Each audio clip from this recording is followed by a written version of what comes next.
ಯಾವುದು ನಿಜವಾದ ಪ್ರೀತಿ? ಮೊದಲ ಬಾರಿ ಪ್ರೀತಿಯಲ್ಲಿರುವ ವ್ಯಕ್ತಿಯೊಂದಿಗೆ ಇರುವುದು ನಿಜವಾದ ಪ್ರೀತಿಯೇ, ಇಲ್ಲವೇ ಅನಂತರ ಪರಿಚಯವಾದ ವ್ಯಕ್ತಿಯೊಂದಿಗೆ ಇರುವುದು ನಿಜವಾದ ಪ್ರೀತಿಯೇ? ಈಗಿನ ಯುವಕರಿಗೆ ಯಾವುದು ಪ್ರೀತಿ, ಯಾವುದು ಆಕರ್ಷಣೆ, ಯಾವುದು ಕಾಮವೂ ಕೂಡ ಗೊತ್ತಾಗುವುದೇ ಇಲ್ಲ. ಬೆಂಗಳೂರಿನಲ್ಲಿ ನಡೆದ ಒಂದು ಹತ್ಯೆ ಪೊಲೀಸರಿಗೆ ಮೈಂಡ್ ಬ್ಲಾಕ್ ಮಾಡಿದ್ದು. ಆದ್ರೆ ಈ ಹತ್ಯೆಯಲ್ಲಿಯೇ ಎರಡು ಪ್ರೇಮ ಕಥೆಗಳಿವೆ. ಆದ್ರೆ ಕಾಮನ್ ಆಗಿರೋದು ಒಂದು ಹುಡುಗಿ, ಮತ್ತೊಂದು ಹುಡುಗಿ ಇದ್ರೂ ಅಸಲಿಯಾಗಿ ಸೀನ್ ನಲ್ಲಿ ಬರುವುದಿಲ್ಲ. ಪೊಲೀಸರಿಗೆ ಅಲ್ಲ, ಅವರ ಕುಟುಂಬಕ್ಕೆ ಕೂಡ ಹುಚ್ಚು ಉಡಿಸಿದ ಕೇಸ್ ಇದು. ಗೊತ್ತಿಲ್ಲದ ಪ್ರೇಮ, ಅತಿ ವಿಶ್ವಾಸ, ನಿಜವಾದ ಪ್ರೀತಿ ಇಲ್ಲದಿದ್ದದ್ದು ಈ ಕೇಸ್ಗೆ ಕಾಡಿತ್ತು. ಇತ್ತೀಚೆಗೆ ಹಂತಕನನ್ನು ಬಿಟ್ಟಿದ್ದರಿಂದ ಈ ಕೇಸ್ ಕರ್ನಾಟಕದಲ್ಲಿ ವೈರಲ್ ಆಗಿದೆ. ಏಕೆಂದ್ರೆ ಇದು ಮಾತಿಗಷ್ಟೇ ಪ್ರೇಮ ಕತೆ, ಆದ್ರೆ ಅದು ಪ್ರೀತಿ ಅಲ್ಲ. ಈ ಮಾತು ಏಕೆ ಹೇಳುತ್ತಿದ್ದೇನೆ ಎಂದರೆ ನೀವೇ ನೋಡಿ. 2011ರಲ್ಲಿ ಬೆಂಗಳೂರಿನ ಸುರನ್ ಕಾಲೇಜ್ನಲ್ಲಿ ಸೈಕಾಲಜಿ ಮಾಸ್ಟರ್ ಓದುತ್ತಿದ್ದ ಸೌಮ್ಯ ಎಂಬ ಯುವತಿಯ ಕತೆ ಇದು. ಆಕೆಗೆ 22 ವರ್ಷ. ಸೌಮ್ಯ ಓದಿನಲ್ಲಿ ತುಂಬಾ ಚುರುಕು. ಆಕೆ ತುಂಬಾ ಹೆಸರಾಂತ ವ್ಯಾಪಾರಿ ಹಾಗೂ ಕೋಟೇಶ್ವರನು ಕೂಡ ಹೌದು. ಆದ್ರೆ ಫೇಸ್ಬುಕ್ ನಲ್ಲಿ ನಿತೀಶ್ ಎಂಬ ಈ ಯುವಕ ಪರಿಚಯವಾದ. ಇವನು ಕೂಡ ಸ್ಟಡೀಸ್ ನಲ್ಲಿ ಟಾಪರ್. ಎಕ್ಸ್ಚೇಂಜರ್ ನಲ್ಲಿ ಸಾಫ್ಟ್ವೇರ್ ಉದ್ಯೋಗ ಮಾಡುತ್ತಿದ್ದ. ಫೇಸ್ಬುಕ್ ಪರಿಚಯ ಮುಂದೆ ಸ್ನೇಹವಾಗಿ ಮಾಡಿತು. ಇವರಿಬ್ಬರು ಕೂಡ ಆಚೆ ಈಚೆ ಮೀಟ್ ಆಗುತ್ತಿದ್ದರು. ಆಮೇಲೆ ಪ್ರೀತಿಗೂ ಬಿದ್ದರು. ಸುಮಾರು 6 ತಿಂಗಳು ಗಾಢವಾಗಿ ಪ್ರೀತಿ ಮಾಡಿದರು. ಶಾರೀರಿಕವಾಗಿಯೂ ಹತ್ತಿರವಾದರು. ಆದ್ರೆ ಈ ನಿತೀಶ್ಗೆ ಸೌಮ್ಯ ಅಂದರೆ ಪ್ರಾಣ. ಹಾಗೆ ಅವಳನ್ನು ಮದುವೆ ಆಗಬೇಕೆಂದು ಬಯಸಿದ. ಸರಿಯಾಗಿ 6 ತಿಂಗಳು ಪ್ರೀತಿ ಮಾಡಿದರು ಇಲ್ಲವೋ, ಇಬ್ಬರು ತಮ್ಮ ಮನೆಯಲ್ಲಿ ಮ್ಯಾರೇಜ್ ಪ್ರಪೋಸಲ್ ಅನ್ನು ಇಟ್ಟರು. ನಿತಿನ ತಂದೆ ತಾಯಿ ಕೂಡ ಒಪ್ಪಿಕೊಂಡರು. ಸೌಮ್ಯ ಜೊತೆ ಮದುವೆಗೆ ಅವರು ಅಂಗೀಕರಿಸಿದವರು ಇವನಲ್ಲ. ಯಾಕೆಂದ್ರೆ ಅವರು ಸ್ವಲ್ಪ ಧನಿಕ ಕುಟುಂಬ. ಆದ್ರೆ ಸೌಮ್ಯ ಅಂದರೆ ಆಕೆಯ ತಂದೆಗೆ ತುಂಬಾ ಪ್ರೀತಿ. ಮೊದಲು ಆಕೆ ನಿತೀಶ್ ಬಗ್ಗೆ ಹೇಳಿದಾಗ ಮದುವೆಗೆ ಒಪ್ಪಲಿಲ್ಲ.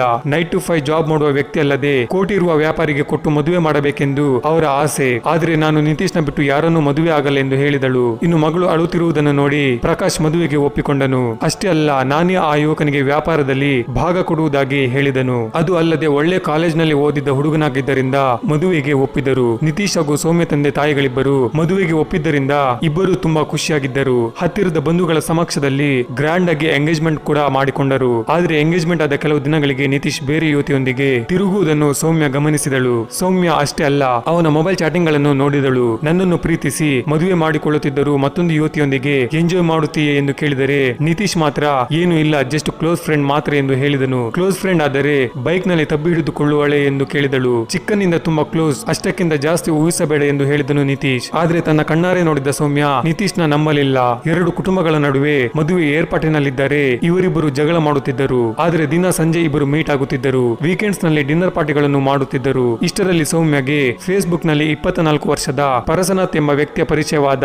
ಅವನೊಂದಿಗೆ ಬೇಗನೆ ಪ್ರೀತಿಗೆ ಬಿದ್ದಳು ಸೌಮ್ಯ. ಅವನು BBM ಓದುತ್ತಿದ್ದ. ಆದ್ರೆ ಇವನ ಜೊತೆ ಪ್ರೀತಿಗೆ ಬೀಳಲು ಕಾರಣ ನಿತೀಶ್ ಮೇಲಿದ್ದ ಕೋಪವೇ ಆಗಿತ್ತು. ಇವರಿಬ್ಬರು ಕೂಡ ಆಚೆ ಕಡೆ ಮೀಟ್ ಆಗುತ್ತಿದ್ದರು. ಆ ಹುಡುಗನಿಗೆ ಪ್ರಪೋಸ್ ಮಾಡಿದಳು ಸೌಮ್ಯ. ಇವರಿಬ್ಬರು ಎಂಜಾಯ್ ಮಾಡುವುದು ಶುರು ಮಾಡಿದರು. ಹಾಗೆ ಸೌಮ್ಯಳು ಕೂಡ ಮೊದಲ ಪ್ರೇಮಿಕ ಹಾಗೂ ಮುಂದಿನ ಫ್ಯೂಚರ್ ಗಂಡನನ್ನು ಮೆಲ್ಲಗೆ ಪಕ್ಕಕ್ಕೆ ಸರಿಸಿದಳು. ಒಂದು ಕಡೆ ನಿತೀಶ್ ತನ್ನ ಸ್ನೇಹಿತೆಯೊಂದಿಗೆ ಕ್ಲೋಸ್ ಆಗಿ ಇದ್ದ. ಮತ್ತೆ ಸೌಮ್ಯ ತನ್ನ ಹೊಸ ಪ್ರಿಯಕರ ಜೊತೆ ಹತ್ತಿರವಾಗುತ್ತಿದ್ದಳು. ಇಬ್ಬರು ಎಂಜಾಯ್ ಮಾಡುತ್ತಿದ್ದರು. ಇಷ್ಟೊತ್ತಿಗೆ ಕುಟುಂಬಕ್ಕೆ ಅನುಮಾನ ಬಂದು ನಿಮ್ಮಿಬ್ಬರ ಮಧ್ಯೆ ಜಗಳವಾಯಿತು ಎಂದು ಕೇಳಿದರು. ಆದ್ರೆ ಏನೂ ಇಲ್ಲ ಎಂದು ಇಬ್ಬರು ಹೇಳಿದರು. ಮತ್ತೊಂದು ಕಡೆ ನಿತೀಶ್ ಸೌಮ್ಯಳನ್ನು ಮದುವೆ ಮಾಡಿಕೊಳ್ಳಬೇಕೆಂದುಕೊಂಡಿದ್ದ. ಈ ಕಾರಣದಿಂದ ನಿತೀಶ್ ಆಫೀಸ್ ಮುಗಿಯುತ್ತಿದ್ದಂತೆ ಆಕೆಯ ಮನೆಗೆ ಹೋಗುತ್ತಿದ್ದ.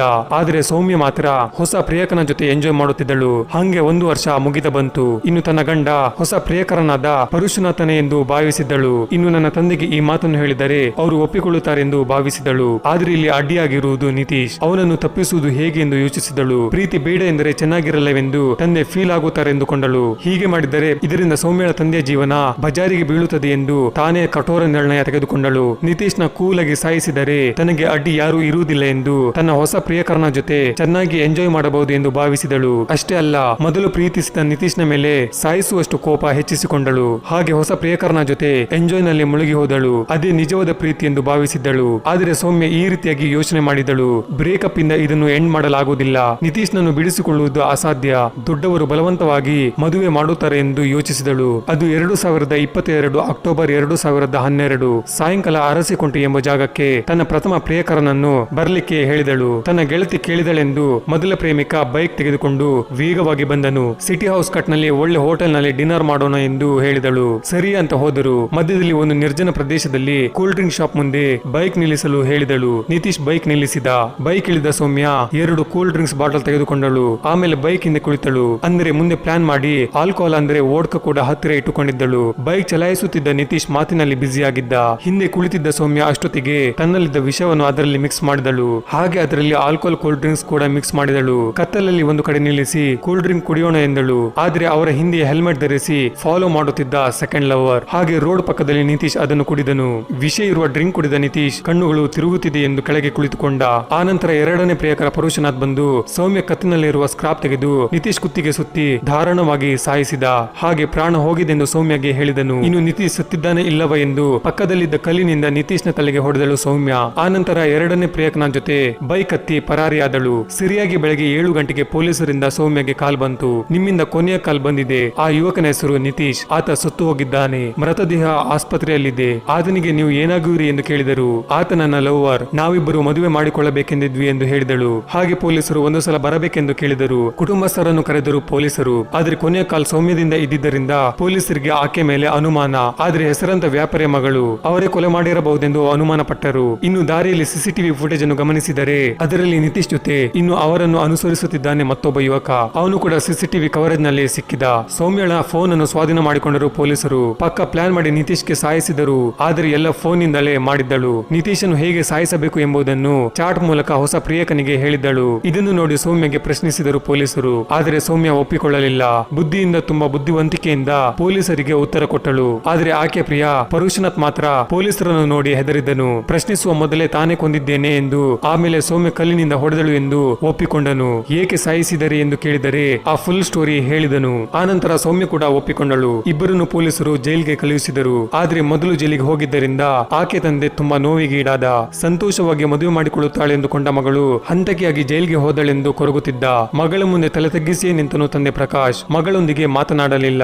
ಏನು ಮಾತನಾಡಿದರೂ ಮನವೇ ಆತನ ಸಮಾಧಾನವಾಗಿತ್ತು. ಬಂಧುಗಳಲ್ಲಿ, ಬಿಸಿನೆಸ್ ಸರ್ಕಲ್ ನಲ್ಲಿ ಮರ್ಯಾದೆ ಹೋಯಿತೆಂದು ತಲೆ ತಗ್ಗಿಸಿಕೊಂಡ. ಕೊನೆಗೆ ಒಳ್ಳೆ ಲಾಯರ್ ಇಟ್ಟು 5 ತಿಂಗಳ ನಂತರ ಸೌಮ್ಯಳನ್ನು ಬೇಲ್ ಮೇಲೆ ಆಚೆ ಕರೆತಂದನು. ಆದರೆ ಮನೆಯಲ್ಲಿ ತನ್ನ ಮೇಲಿದ್ದ ಪ್ರೀತಿ ಪೂರ್ತಿಗೆ ಹೋಗಿದೆ. ಸ್ನೇಹಿತರು ಕೂಡ ದೂರವಾದರೆಂದು ಸೌಮ್ಯ ದುಃಖ ಪಡುತ್ತಿದ್ದಳು. ಎಲ್ಲದಕ್ಕಿಂತಲೂ ತಂದೆಯು ಮಾತನಾಡುತ್ತಿಲ್ಲ. ತಾನು ಏನು ಕೇಳಿದ್ರು ಕೊಡುವ ತಂದೆ ಬೆಳಿಗ್ಗೆ ಹೋಗಿ ರಾತ್ರಿ 12 ಗಂಟೆಗೆ ಬರುತ್ತಿದ್ದಾರೆ. ಬೆಳಿಗ್ಗೆ ಗುಡ್ ಮಾರ್ನಿಂಗ್ ಕೂಡ ಹೇಳುತ್ತಿಲ್ಲ.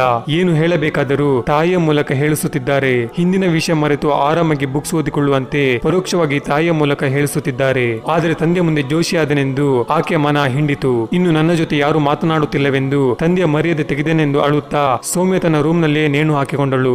ಲಂಚ್ಗೋಸ್ಕರ ತಾಯಿ ಹೋಗಿ ಬಾಗಿಲು ತಟ್ಟಿದರೆ ಆಕೆಯು ಬಾಗಿಲು ತೆಗೆಯಲಿಲ್ಲ.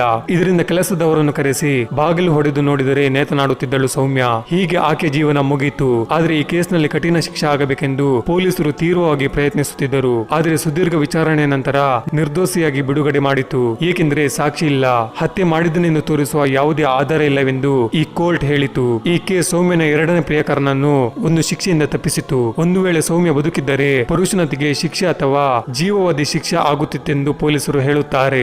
ಸೌಮ್ಯ ಆತ್ಮಹತ್ಯೆ ಪರೋಕ್ಷವಾಗಿ ಪರಶುನಾಥ್ಗೆ ಸಹಾಯವನ್ನು ಮಾಡಿತು. ಈ ಕೋರ್ಟ್ ತೀರ್ಪಿನಿಂದ ಪ್ರೀತಿ ಇಲ್ಲದೆ ಈ ಪ್ರೇಮ ಕಥೆ ವೈರಲ್ ಆಗಿದ್ದು. ಇದರ ಬಗ್ಗೆ ನಿಮ್ಮ ಅಭಿಪ್ರಾಯವನ್ನು ಕಮೆಂಟ್ ಮೂಲಕ ತಿಳಿಸಿ. ಹಾಗೂ ನಿಮಗೆ ಈ ವಿಡಿಯೋ ಇಷ್ಟವಾದರೆ ದಯವಿಟ್ಟು ಲೈಕ್ ಮಾಡಿ ಹಾಗೂ ಚಾನಲ್ಗೆ ಸಬ್ಸ್ಕ್ರೈಬ್ ಆಗಿ. ವಿಡಿಯೋ ನೋಡಿದ್ದಕ್ಕೆ ತುಂಬಾ ಧನ್ಯವಾದಗಳು.